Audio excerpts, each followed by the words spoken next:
welcome back for session 3 of Getting Smarter About Getting Older. I'm Lisa Goldberg, the Executive Director of At Home on the Sound. Particularly at this season of the year, we're very grateful to our wonderful members and volunteers who are the heart and soul of our organization. I hope that after today's program, you'll reach out to us and find out about the many different ways you can get involved with our organization. Enjoy today's program. Thank you. Susan? Thank you, Lisa. So happy to be here today. My name is Susan Keating. I'm a board member here at Home on the Sound for the last few years and have always been a champion of this fabulous organization. I am a geriatric care manager with a company here in Mamaroneck. I wanted to just take a few minutes to talk about what I see as the value of an aging in place organization, and specifically At Home on the Sound for many of the older adults that we work with. There's a significant number of people in our community who are living alone, and I think COVID-19 really highlighted the importance at that time, but also the real challenges of isolation, of not having access to other individuals to connect with, to smile with, to ask a question, to play a game of bridge, to knit, to talk about current events. And At Home on the Sound does that for all of our members. We have seen clients who have needed someone to go help with shopping. We have had people call and just be a friendly voice on the other end of the phone. As we age, and I'm not sure why, but we tend to cover up some of the changes that we're experiencing. And while many people talk about a major event that might be taking place, such as a stroke or something else that might be devastating, a lot of the changes that I've seen in our experience, these changes tend to be gradual. They tend to be maybe less obvious, and they do have a commonality. And when we get together at an organization like At Home on the Sound, having someone appear to say, oh yeah, that's happening to me too, or not having somebody to have dinner with and suddenly have plans to go out and enjoy. It's not necessarily about impairment, it's about change and how we adapt to that change. At Home on the Sound has been an amazing resource for so many people who wouldn't have that sense of community without it. I also think what sometimes can get overlooked is the value for all of us as volunteers about being engaged in our community, but also essentially paying it forward, learning more from others.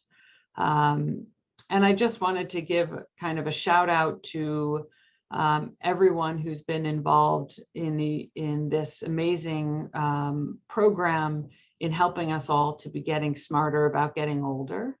It is critical that we begin to acknowledge some of these changes that they're going to take place, and they're going to take place because we want to continue to live long lives.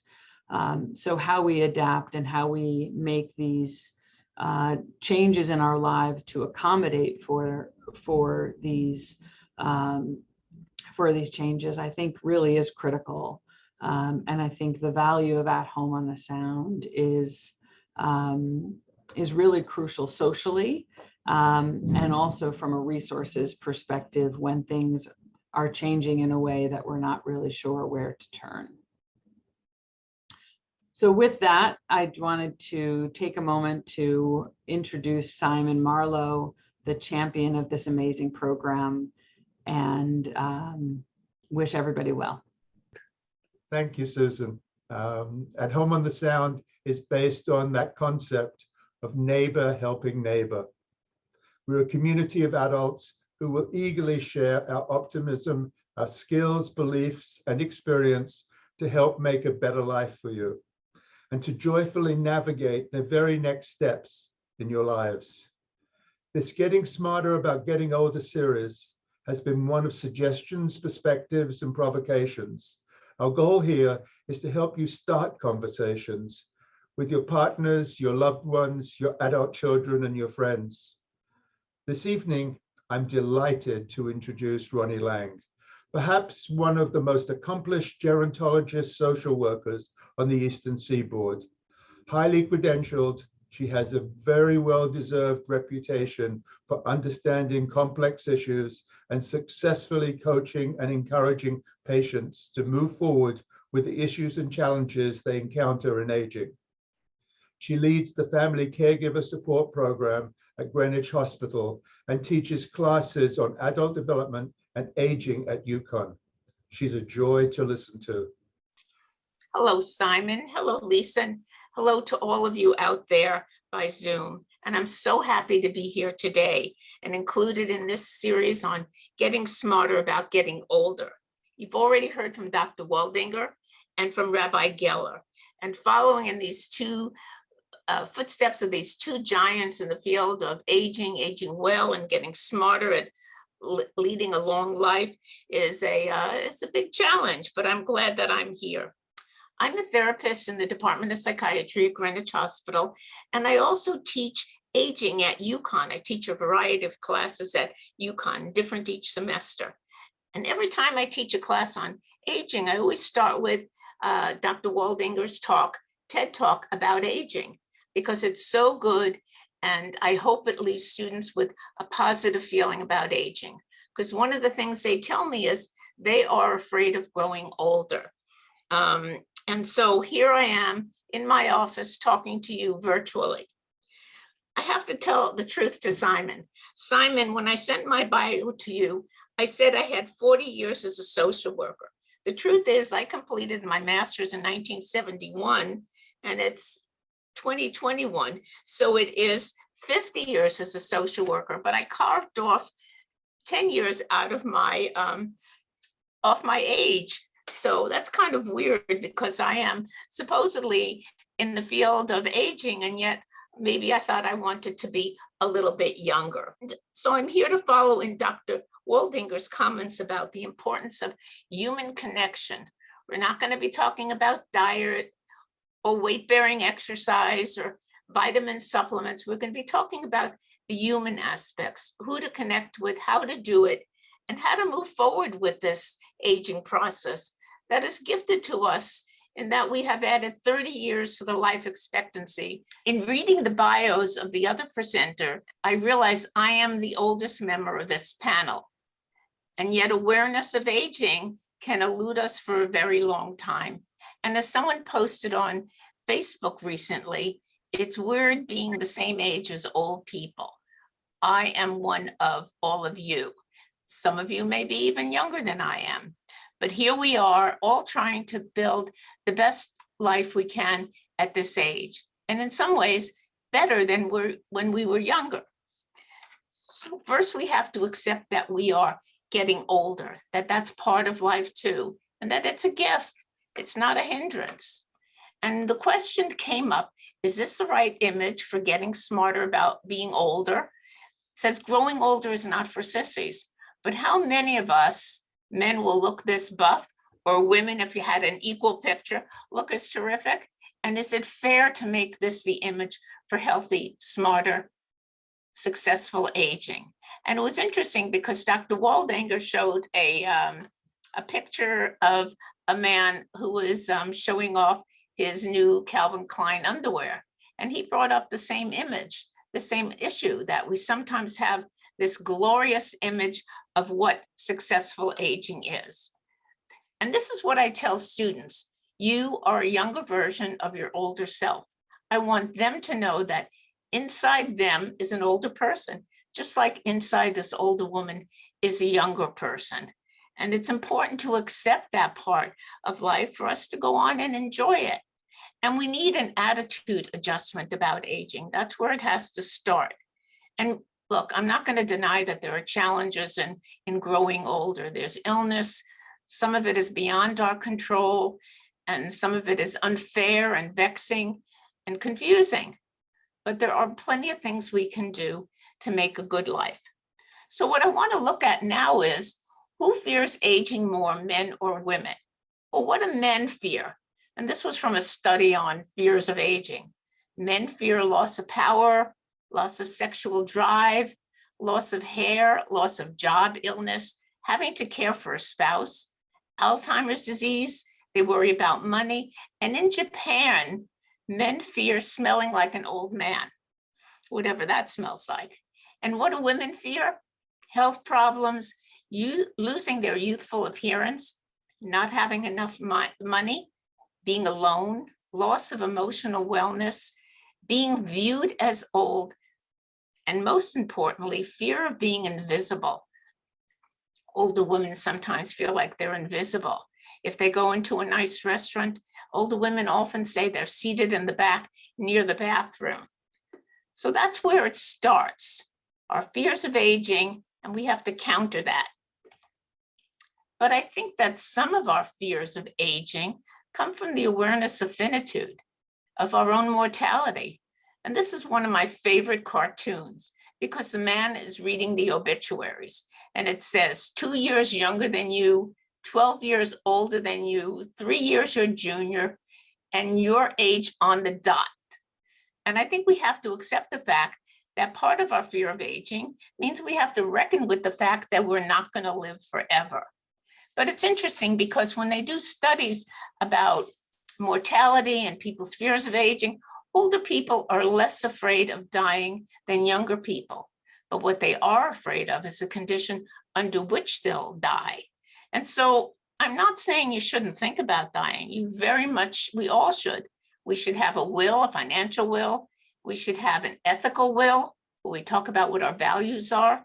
And we should have a living will, where we put into writing what we want done for us if we can't speak for ourselves. And not only have that document, not only give it to your doctor and maybe your local hospital, but discuss it with your children, with your relatives, with your close friends. This is a very important thing to have.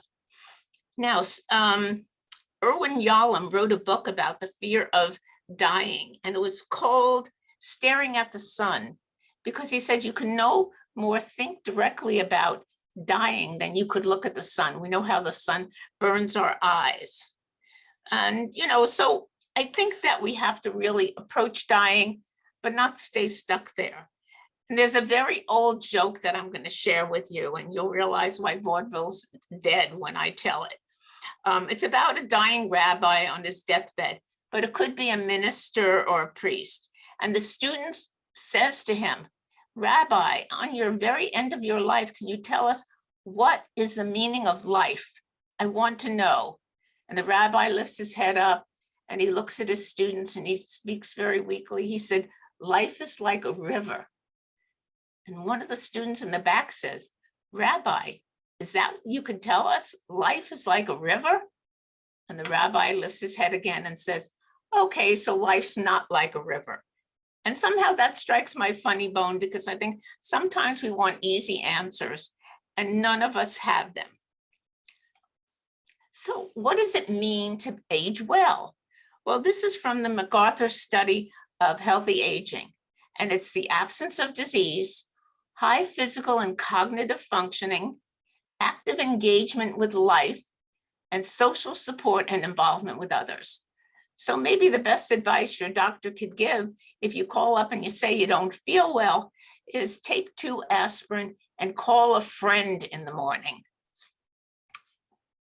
So we talk about successful aging. We often think about, President Bush, who jumped out of a plane on his 80th birthday, or people who went up into space, an 80-year-old woman who went up into space. And successful aging can be the image of a 90-year-old runner, skier, or bodybuilder. But the successful model masks a wish to continue midlife indefinitely. And total autonomy is incompatible with many of the facts of late life. And if it's held up as an ideal, we're less likely to want to accept help. I like the concept of comfortable aging. It allows for older adults to accept help and be less judgmental. And needing help shouldn't be looked on as failure. And there's been some studies about blue zones. These are areas in the world where people live a long time. In Okinawa, in some part of Sardinia, in Italy, and in Loma Linda in California. And what they found, people who tend to live longer lives into their late 90s or 100, is that they move naturally, which means they're not going to a gym to work out, but they garden, they walk, and their life is just filled with movement. And knowing your purpose, and in Japanese, the word is ikigai.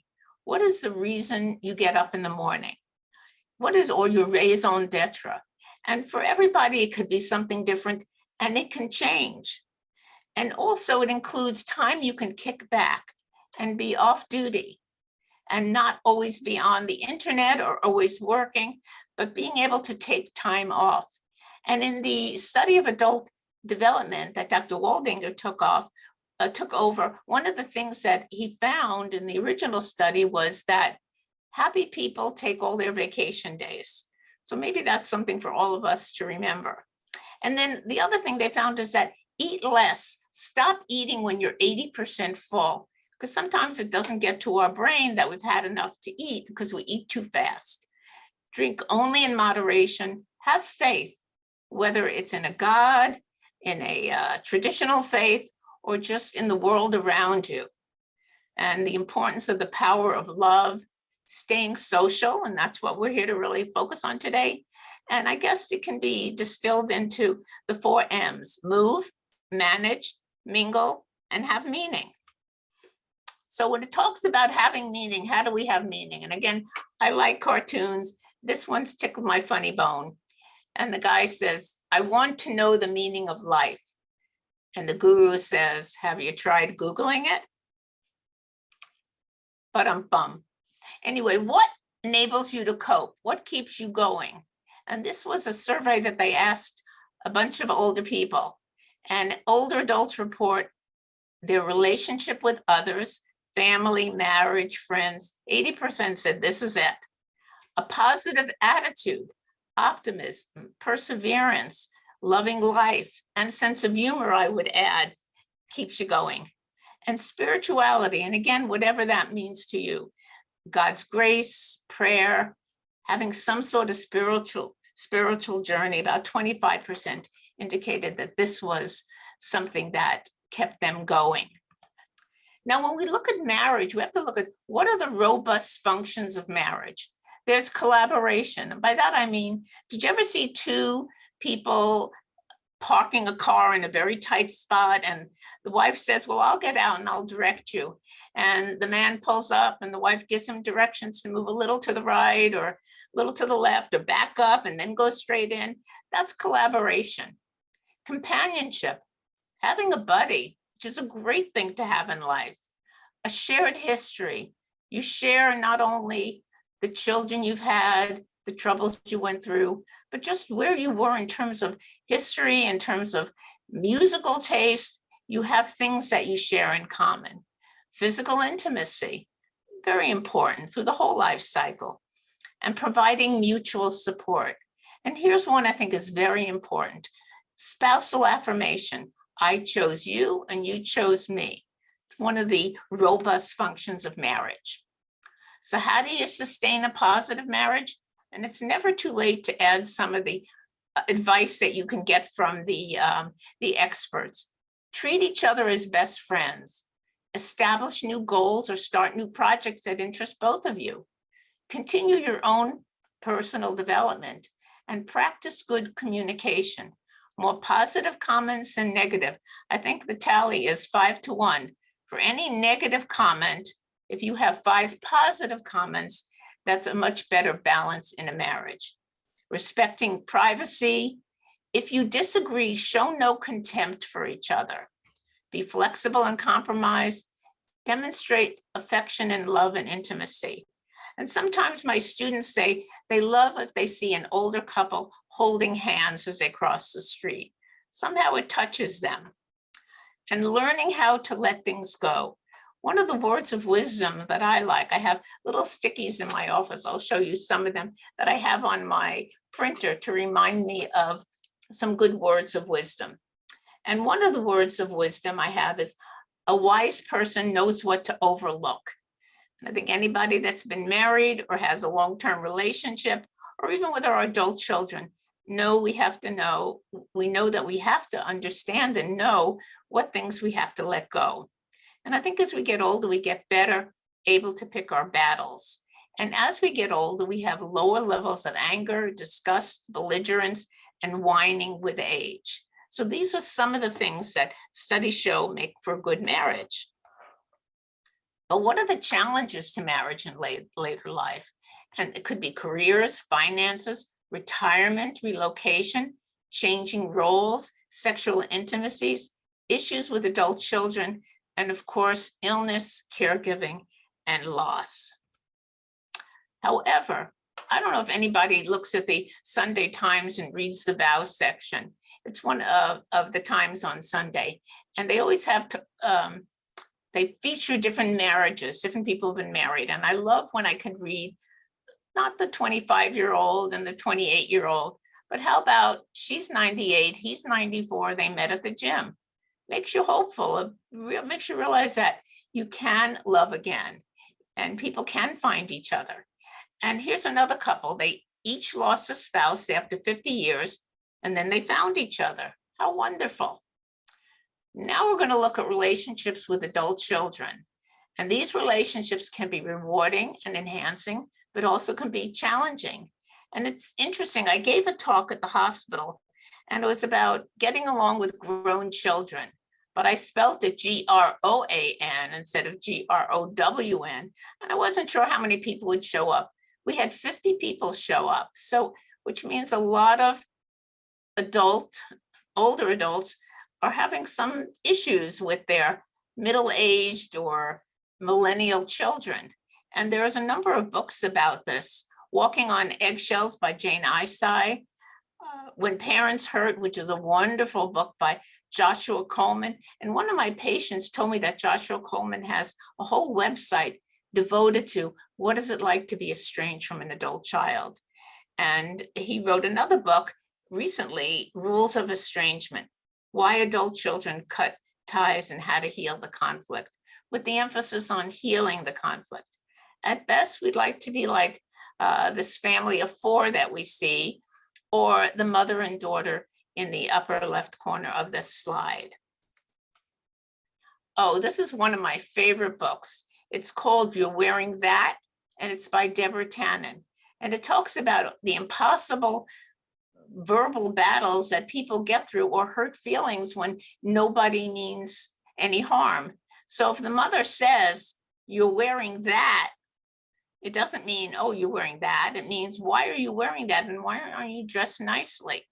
Or one woman said that her daughter got infuriated with her when she said, when you go to the beauty parlor, you look great. I love it when you just come out of the beauty parlor. And what the daughter heard is, you must think I look terrible most of the time. So it's a very good book, and I advise people to take a look at it. There are all these books that can help us navigate our relationships through the lifespan. Because I remember when my daughter was little, I read your 2-year-old, your 4-year-old, your teenager. And I think that throughout the lifespan, we need to be able to understand the complicated dynamics that can happen between ourselves and our adult children. So when you look at the top complaints of adult children and their parents, adult children said, anger. My mother makes me feel guilty. They don't respect my boundaries. They're always bringing up the past. They scrutinize me. I never feel good enough. She drives me crazy. What do the parents say? This is very interesting. They say they have built a story of resentment of their childhood out of proportion to my recollection. They're always bringing up the past. She shuts me out and she drives me crazy. So you can see their complaints are similar in some ways. Here's more complaints. Adult children, chronic criticism about minutia, refuses to accept help. And this is very interesting because nothing is frustrating than middle-aged adult child saying, I want to help my parent by helping them organize their finances better, or by getting them a cell phone, having a fight over getting a cell phone, and being demanding. They don't respect my choices. They don't try new things like the cell phone, or they're clingy. The parents say, he doesn't call enough. He doesn't visit enough or ask me to visit. He treats me like I'm an imbecile. I have to walk on eggshells, ergo that book I told you about. They're always telling me what to do, and they can't forgive my faults. And, I think as parents, there's something between you did a great job, mom and dad, or I can never forgive you for the horrible job you did. And we want to be thought of as a good parent. It's very painful if you feel like your adult child doesn't love you and has all these criticisms of you. And I think we have to remember, Carl Jung, famous psychiatrist, said, if there's anything that we wish to change in the child, see whether there's not something that could be better changed in ourselves. So what can you do? Because we're talking about not just what the problem is, but what can you do?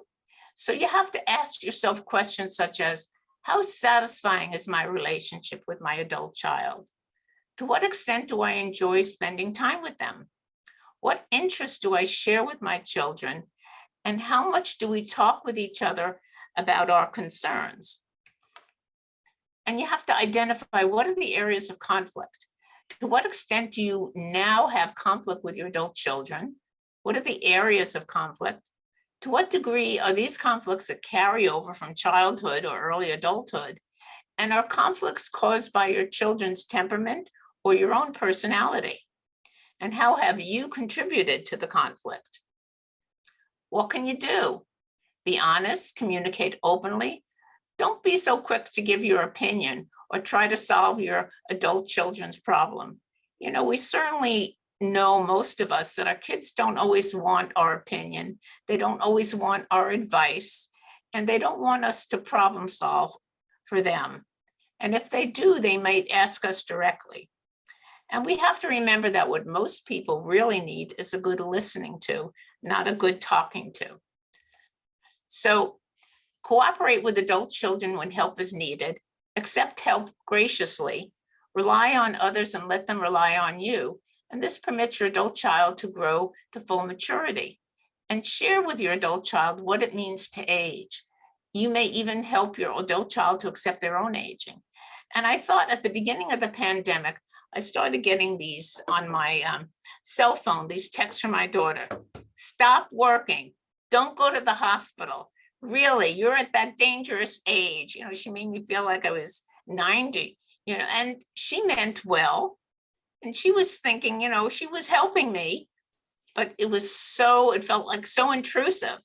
And what I said to her is, look, as it turned out, at the hospital, I was able to work from home for the first 3 months. And then eventually I got the vaccine and I went back to work, and we wear a mask. And I shared with her that I wasn't ready to stop working, but I was going to be careful.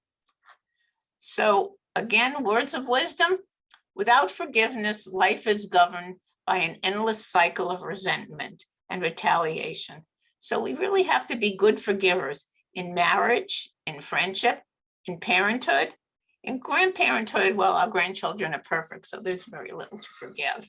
And we have to realize how our kids contact us. Like, they don't call. Nobody even has a home line anymore. They just text you or leave a message for you.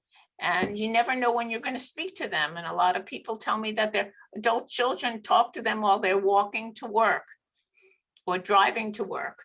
So it's a lot of change. You have to talk their language. So that means that if she texts me, then I can text her and say, let me know when you're free and we can talk, or just text her a cartoon that I think is funny. And sometimes just hold back from needing to check in all the time, to sort of restrain myself and just sort of say, well, I can just wait till she calls me and not obsess about it. And I think that it's so important for people to learn how to communicate in the ways that we can using our technology. I also realize that with my grandchildren who are 7 and 10, that they don't want to talk at length to me on a Zoom call. Although sometimes if I use the FaceTime, my older grandson is 10, he'll go into his closet and lock his brother out so that he could just talk to us. And so sometimes we speak to them separately, but the best thing is going out for a visit. Friendship, a lifelong need. I don't know how many of you have friends from high school or from grade school. I have a very good friend from my sophomore year in high school, and a very good friend from my first semester at City College that I met him in sitting in my world history class that I'm still friends with. And it's wonderful to have old friends, but you know what? It's also good to have new friends, and we never outgrow our need for friendship. So before the pandemic, we may have all gathered together and shared an exercise class or a lecture, and we sat shoulder to shoulder, we hug people. The need for social connection remains strong, but it's a little different. We're doing more by Zoom, like we're doing this lecture. And I wish we were all together because I could get feedback from you, but I hope that this talk that I'm giving will spur some conversation between you. So friends in late life. Most people, older adults, report having at least one close friend with weekly contact. Women more likely to have a friend to confide in, men more likely to laugh with a friend. And after widowhood, people often stop visiting with a couple and they may look for new single friends. And it's meaningful in old age to have friends. And it's a central part of an individual's social support network. Friends can provide instrumental help in performing basic tasks such as transportation or shopping. And I was once at a meeting and I was with a group of people of various ages, and we were talking about life, and they knew what I did for a living. And they said, well, what are you afraid of in growing older? And I said, I want to know who's going to take me to get an ice cream cone if I want one, if I can't drive. And my neighbor, Cheryl, said, I'll take you. And that just relieved me. I thought, if I can't drive, if my husband can't drive, Cheryl will go out and get me an ice cream cone, which is a very important service, I think. So how do you make friends in late life? It ain't easy, and people often complain about it. Well, first of all, you have to separate yourself from the stigma of aging. If you feel that there's a stigma in aging, you may not want to make an older adult friend. You also have to broaden your definition of a friend.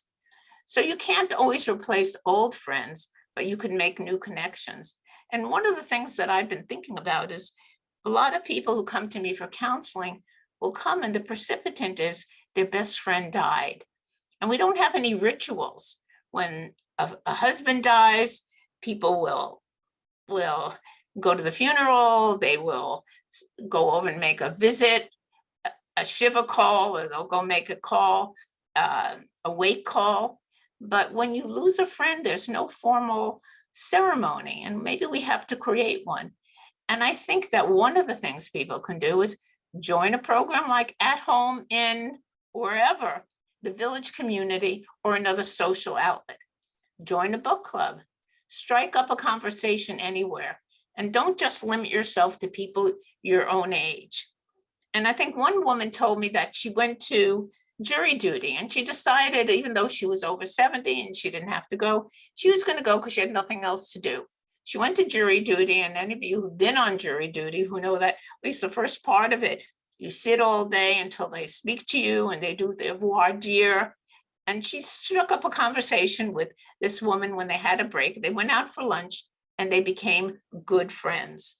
So we always have to be on the lookout for a friend. And it doesn't have to be a best friend, but it can grow. So what does friendship do for us? Well, it protects us from stress. It increases healthy behavior, walking groups, exercising. I don't know if you remember that commercial on TV, friends don't let friends drive drunk. And it increases our access to healthcare. People might say, do you know a good doctor?